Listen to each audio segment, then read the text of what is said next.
तो class tenth का जो एग्ज़ाम है वो ऑलमोस्ट 1 महीने बाद स्टार्ट होने वाले हैं। तो आपको कौन-कौन से टॉपिक करने होंगे मैथ्स में 80 मार्क्स स्कोर करने के लिए। 80 मार्क्स अगर आप 0 से स्टार्ट कर रहे हैं तो क्या 80 मार्क्स लाना पॉसिबल है भी कि नहीं है? और अगर आपने कुछ प्रिपरेशन कर रखी है तो आपको कैसे-कैसे तैयारी करनी है देखते हैं, ठीक है? मैं जो चैप्टर्स हैं मैं आपको बताता हूँ एक करके। जो भी चैप्टर्स हैं हमारे पास, ठीक है? जो चैप्टर्स हैं इनको हम क्या करते हैं क्लासीफाई कर लेते हैं। कुछ ईज़ी चैप्टर होंगे हमारे पास, है ना? सबको पता है। कुछ आपके मॉडरेट लेवल के चैप्टर होंगे और कुछ जो है आपके डिफिकल्ट लेवल के होंगे, ठीक है? नायक ही नहीं बोलो। कुछ आपके इजी लेवल के हैं, कुछ मॉडरेट और कुछ डिफिकल्ट है। समझ आया कि नहीं आया? तो पहले हम देख लेते हैं इजी लेवल के कौन कौन से हैं और कौन कौन से मॉडरेट है, कौन कौन से टफ लेवल में आते हैं, ठीक है? तो इजी अगर मैं देखना स्टार्ट करूं कौन से चैप्टर को करने हैं, जो आपकी फर्स्ट प्रायोरिटी होनी चाहिए उसके अंदर है आपका पहला chapter, introduction to trigonometry. Introduction to trigonometry, believe me ये बहुत ही ज़्यादा इजी चैप्टर है, ठीक है? इसके अंदर आपको ज़्यादा एफर्ट नहीं मारने। अगर आप एनसीईआरटी भी कर लेते हो, इसके अंदर अगर आप एनसीईआरटी भी कर लेते हो तो वो आपके लिए सफिशिएंट हो जाएगा, ठीक है? एनसीईआरटी जो है आपके लिए काफ़ी ज़्यादा सफिशिएंट हो जाएगा इसके अंदर फुल मार्क्स स्कोर करने के लिए। समझ आ रहा है कि नहीं आ रहा है? अगर हम दूसरा देखें वो है अर्थमेटिक प्रोग्रेशन। अर्थमेटिक प्रोग्रेशन आधे लोगों को तो पता ही नहीं करना क्या है। मैं आपको बता दूं इसके अंदर आपको ज़्यादा नहीं करना, ठीक है? जैसे आपको पता होना चाहिए एस एन के फॉर्मूले, ए एन के फॉर्मूले, किसी भी एपी के अंदर जो है मिडिल टर्म कैसे निकालते हैं, मिडिल टर्म कैसे निकालते हैं, और last term from end, sorry, जैसे any term from the end, end term from end और लास्ट। ये जो कुछ क्वेश्चन है जो आपको, ये जो कुछ टॉपिक है आपको आने चाहिए, ठीक है? नया S N A N A P का मिडिल टर्म कैसे निकालते हैं, nth term from the end, ये आपको बेसिक ऑपरेशंस पता होने चाहिए। इसमें आप इजीली स्कोर कर पाएंगे। समझ में आया कि नहीं आया बताऊं? थर्ड वाला हम देखते हैं। थर्ड में क्या है, रियल नंबर। रियल नंबर में आपको सारी प्रॉपर्टीज पता होनी चाहिए। सबसे पहले आपको पता है कि ये आएगा √3, √2, √5, show that they are irrational. ये शो करने के लिए हर साल पूछते हैं। इसके अंदर आपको पता होना चाहिए कि एलसीएम एचसीएफ कैलकुलेट करने के भी आता है। पिछले साल तक बहुत ही सिंपल सा क्वेश्चन आया था एलसीएम एचसीएफ कैलकुलेट करने के लिए, इन केस ऑफ बेसिक में आया था, और स्टैंडर्ड में ये हार्ड नहीं आया था। स्टैंडर्ड में ये क्वेश्चन आया था जहां तक मुझे याद है, a² b² and b³ a², इनके बीच में एचसीएफ निकालना है। इस टाइप के क्वेश्चन आपको मिलेंगे इसके अंदर, कोई प्रॉब्लम तो नहीं आता। तो ये बहुत ही ज़्यादा ईजी हो जाता है आपके लिए। अगर मैं फोर्थ टॉपिक के बारे में अगर बात करूं यहाँ पे, ठीक है, फोर्थ टॉपिक की अगर मैं बारे में बात करूं तो वो होगा आपका पॉलिनोमियल्स। पॉलिनोमियल्स जो है आपका फोर्थ टॉपिक हो जाएगा। इसके अंदर भी काफ़ी इजी क्वेश्चन आते हैं। जैसे आपको पता होना चाहिए फैक्टराइजेशन के बारे में, आपको फैक्टराइजेशन के बारे में पता होना चाहिए। समझ में आया कि नहीं आया बताओ? फैक्टराइजेशन आपको पता होना चाहिए। सेकेंड, आपको अल्फा बीटा के कॉन्सेप्ट पता होने चाहिए। जैसे अल्फा प्लस बीटा क्या होता है, जैसे अल्फा इंटू बीटा क्या होता है। अगर बोल दिया 1/अल्फा प्लस 1/बीटा की वैल्यू निकालो, है ना? या फिर एक नया पॉलिनोमियल बताओ, एक नया पॉलिनोमियल बताओ जिसके जो रूट्स हैं वो 1/अल्फा² है या फिर 1/बीटा² है। इस टाइप के क्वेश्चन जो है बहुत ईजी होते हैं, लोगों को लगता है बहुत हार्ड है। देख रहे हो आप, ये जो है बहुत ईजी क्वेश्चन है। ये आपको ये सब कॉन्सेप्ट पता होने चाहिए, ठीक है? फैक्टराइजेशन अल्फा प्लस बीटा वाले कॉन्सेप्ट। फिफ्थ वाला देखते हैं हम। फिफ्थ में क्या है, probability. Probability is one of the easiest chapter जो मुझे लगता है। ठीक है, इसके अंदर आपको क्या करना है, सुन लो। प्रोबेबिलिटी के अंदर आपको कॉइन वाले क्वेश्चन, एटलीस्ट 3 कॉइन टॉस वाले क्वेश्चन आपको आने चाहिए। 3 कॉइन टॉस वाले क्वेश्चन आपको आने चाहिए। ठीक है, दूसरा कौन सा है, डाई वाले क्वेश्चन, कम से कम 2 डाई वाले क्वेश्चन आपको आने चाहिए। और क्या है दूसरा, डेक ऑफ कार्ड।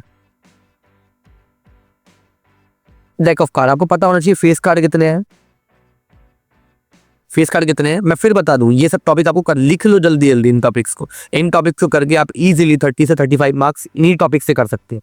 ठीक है, कॉइन वाले क्वेश्चन, डाई वाले क्वेश्चन और डेक ऑफ कार्ड वाले क्वेश्चन बहुत ही इजी होता है। आप वन शॉट वीडियो देख सकते हो। सबसे पहले आपको एनसीईआरटी करनी है, 10 दिन के अंदर सारे चैप्टर खत्म हो जाएंगे। ये अभी और बता रहा हूँ, ये नहीं, इसके अलावा ये भी। और क्या, स्टैटिस्टिक्स।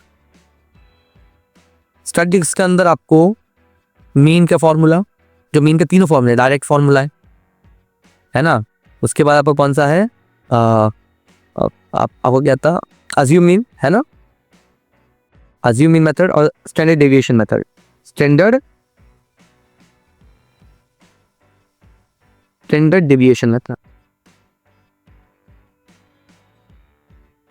सुनना है कि नहीं, बोलो। ये आपको करना है, बहुत इजी है, बहुत ज्यादा इजी। आपको पता होगा मीन का फॉर्मूला, मीन का फॉर्मूला था sigma FI upon x, sigma FI है ना, ये फॉर्मूला हो गया। ये क्या होगा, डायरेक्ट मेथड का फॉर्मूला है। ऐसे कई सारे फॉर्मूले आपको पता होने चाहिए। ऐसे मीन के फॉर्मूले, मोड के फॉर्मूले, आपको सीधा बस इनको, आप इन फॉर्मूले को रट लोगे, आपके पूरे नंबर बन जाएंगे। इसके अंदर जितने भी नंबर हैं, शायद 10 मार्क्स का टोटल प्रोवाइड स्टैटिस्टिक्स, तो आपका ये पूरा कंप्लीट हो जाएगा। आगे कि नहीं आगे बताओ। हम देख लेते हैं कुछ जो मॉडरेट लेवल के चैप्टर है। ठीक है, कुछ मॉडरेट लेवल के चैप्टर में बताता हूं आपको। मॉडरेट चैप्टर्स,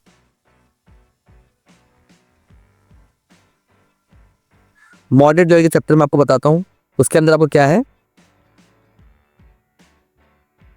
सर्कल,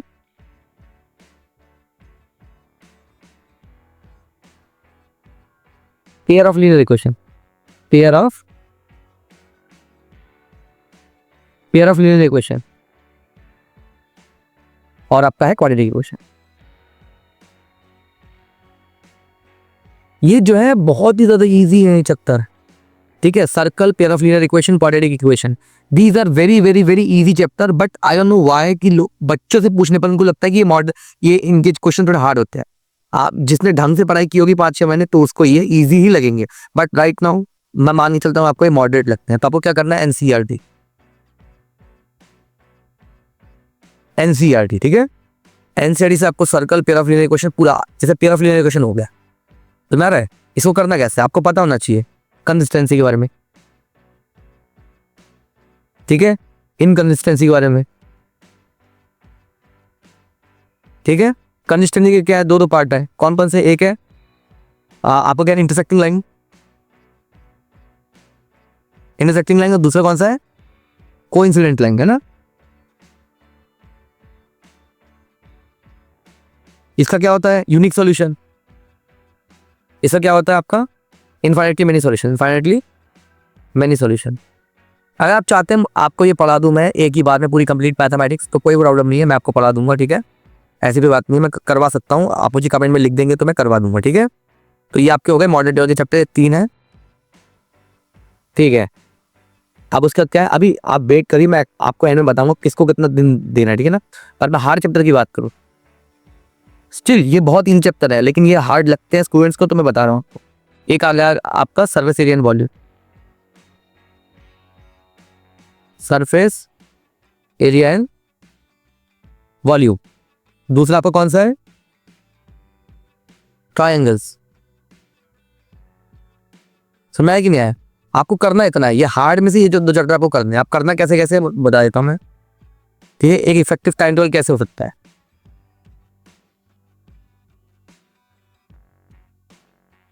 तो मैं इसके अंदर मैं मान के चलता हूं कुछ लोग जो है जिन्होंने actually prepare less than 50%, prepare less than 50%, और कुछ ऐसी कैटेगरी होगी, ठीक है, प्रिपेयर मोर देन 50%। मैंने ऐसी कैटेगरी मान के चल रहा हूँ। कुछ है जिन्होंने 50% से कम प्रिपेयर कर रखा है और कुछ जो है उन्होंने 50% ज़्यादा प्रिपेयर कर रखा है। कैसे करना है हमको, देखो जिन्होंने 50% से भी कम प्रिपेयर कर रखा है या जीरो प्रिपरेशन भी है, आपको पहले इजी टॉपिक को टारगेट करना है। जो मैंने आपको बताया इजी टॉपिक या फिर चैप्टर, इजी चैप्टर को आपको टारगेट करना है। इसको मैं हाईलाइट कर देता हूँ। टारगेट करना कैसे वो बता देता हूँ आपको। यूट्यूब से वन शॉर्ट वीडियो देखनी, वन शॉर्ट वीडियो से अपने कॉन्सेप्ट क्लियर करने हैं। वन शॉर्ट वीडियो से अपने कॉन्सेप्ट क्लियर करने हैं। उसके बाद आपको एनसीईआरटी से अपने क्वेश्चंस लगाने, ठीक है। अगर मैं दिन की बात करूं रफली कितने दिन लगेंगे इसके अंदर, तो मैं आपको बता दूं 5 से 10 दिन के बीच में ये आपका हो जाना चाहिए। अपनी अपनी क्या प्रोग्रेस है, अपनी अपनी स्पीड है, तो वो लेकिन 10 दिन मैक्सिमम आपको लगने चाहिए इन सारे चैप्टर में जो मैंने आपको इजी टॉपिक बताए, ठीक है। जैसे आप ये सब प्रिपेयर कर लोगे, एनसीईआरटी से क्वेश्चन लगा लोगे, उसके बाद आपको 2 सैंपल पेपर लगाना है। सैंपल पेपर या previous year paper, sample paper लगाना है। मैं कि नहीं बोलो, ठीक है। 2 सैंपल लगाइए। अगर आप बेसिक के हैं तो बेसिक का सैंपल पेपर लगाइए, स्टैंडर्ड के तो स्टैंडर्ड सैंपल पेपर लगाइए। लेकिन एनसीईआरटी कंप्लीट करना मस्ट है, ठीक है। मैं मान के चल रहा हूँ कि आप दिन में कम से कम 12 से 13 घंटे पढ़ रहे होंगे। 13 आवर्स तक को देने पड़ेंगे अगर आपने कुछ नहीं किया तो, ठीक है। रिजल्ट को अच्छे से बनाने का टाइम आ चुका है। अभी हम इसमें ज़्यादा हम कॉम्प्रोमाइज़ नहीं कर सकते क्योंकि 1 महीने नहीं है, ठीक है।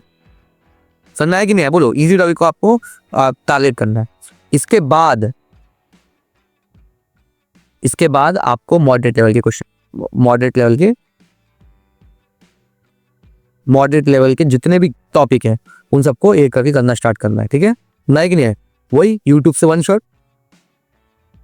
वन शॉट लेने हैं फॉर कॉन्सेप्ट बिल्डिंग। यूट्यूब से आपको वन शॉट लेने हैं फॉर कॉन्सेप्ट बिल्डिंग, और एनसीईआरटी आपको करनी है। एनसीईआरटी करनी है प्लस सपोर्ट मटेरियल।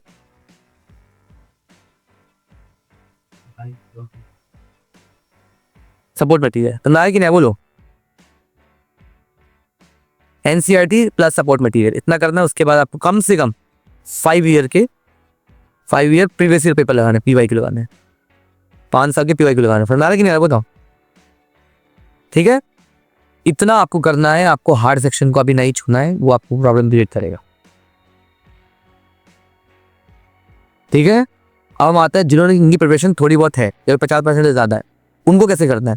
आपको इजी टॉपिक को तो सेम तरीके से करना है, ठीक है।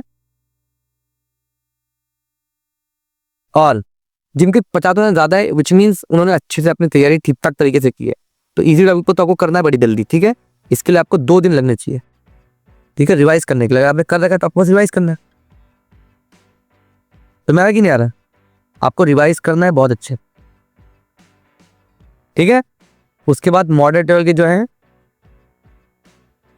इनको आपको 5 से 6 दिन लगने चाहिए क्वेश्चन के साथ, ठीक है। मॉडरेट लेवल में ज्यादा कुछ टॉपिक बताए भी नहीं है। 5 से 6 क्वेश्चन 5 से 6 दिन में आपको कंप्लीट हो जाना चाहिए। अब आती है हार्ड टॉपिक की बारी, ठीक है। मैं पहले आपको बता दूं, आपको फॉर्मूले सारे आने चाहिए। हार्ड टॉपिक जितने फॉर्मूले, वॉल्यूम सरफेस एरिया है उसको मैंने हार्ड टॉपिक के अंदर रखा है, तो इसको आपके पूरे फॉर्मूले पता होने चाहिए। और आपको पता है बस फॉर्मूले पता होने से भी आप इसके अंदर सॉल्यूशन नहीं निकाल सकते। आपको पता होना चाहिए कि टोटल सरफेस एरिया निकालने के लिए किसी फिगर का उनके कर्व सरफेस एरिया को प्लस किया जाता है ना। और फिगर को विजुलाइज करना पड़ता है 3D में अपने दिमाग में, उसके बाद आप टोटल सर्फेस एरिया का निकाल पाएंगे, ठीक है। इसके लिए मैं बता रहा हूँ जो जिनकी तैयारी ठीक ठाक है उनको सपोर्ट मटेरियल तो अच्छे से लगानी चाहिए, प्लस एनसीईआरटी, ठीक है, प्लस वन शॉट। ये ऑप्शन है, ये आप चाहो तो लगा सकते हो, वरना मत लगाओ तो भी कोई दिक्कत नहीं है। लेकिन सपोर्ट मटेरियल और एनसीईआरटी आपको कंप्लीट लगानी है, ठीक है। इतना आप कर लोगे तो बहुत ज़्यादा आपके लिए बेनिफिशियल होगा ये। और बात आती है कि सिर्फ पीवाईक्यू या फिर सैंपल पेपर के लिए कौन सी सैंपल पेपर के लिए हम क्या क्या फॉलो कर सकते हैं, ठीक है। सैंपल पेपर के लिए देखो कई सारे ऑप्शन है। एक तो और सवाल, उसके बाद आपका यू लाइक, है ना। ये दोनों में से आपका जो मन है आप वो यूज कर सकते हैं, ठीक है। मैं पर्सनली यूलाइक को फॉलो करता था, है ना। मैं आपको अपने बारे में बता दूं, मेरे 10th में मैथ्स में 90 थे मार्क्स, ठीक है, और 95 थे मेरे 12th में मैथ्स में, ठीक है ना। तो मैं अपने पर्सनली मैं बताऊं तो मैंने अपने करियर में यूलाइक को फॉलो किया फॉर बोर्ड एग्जाम्स, ठीक है। और यूलाइक से बेस्ट कोई सैम्पल पेपर है नहीं मैथ्स के लिए, ठीक है। साइंस के लिए भी मैं आपको बता दूंगा जब मैं स्ट्रेटेजी बनाऊंगा। Thank you so much for watching. ऐसे ही वीडियो के लिए आप चैनल को सब्सक्राइब कर लो, ठीक है। माई ऑनलाइन विद्यार्थी, हम बड़ी जल्दी हम अपना ऐप और वेबसाइट लॉन्च करने वाले हैं जिसके अंदर हम आपको क्वालिटी एजुकेशन देंगे इन वेरी अफोर्डेबल प्राइस, ठीक है। और ऐसे इन्फॉर्मेशनल वीडियो के लिए चैनल को फॉलो कर लो। Thank you so much.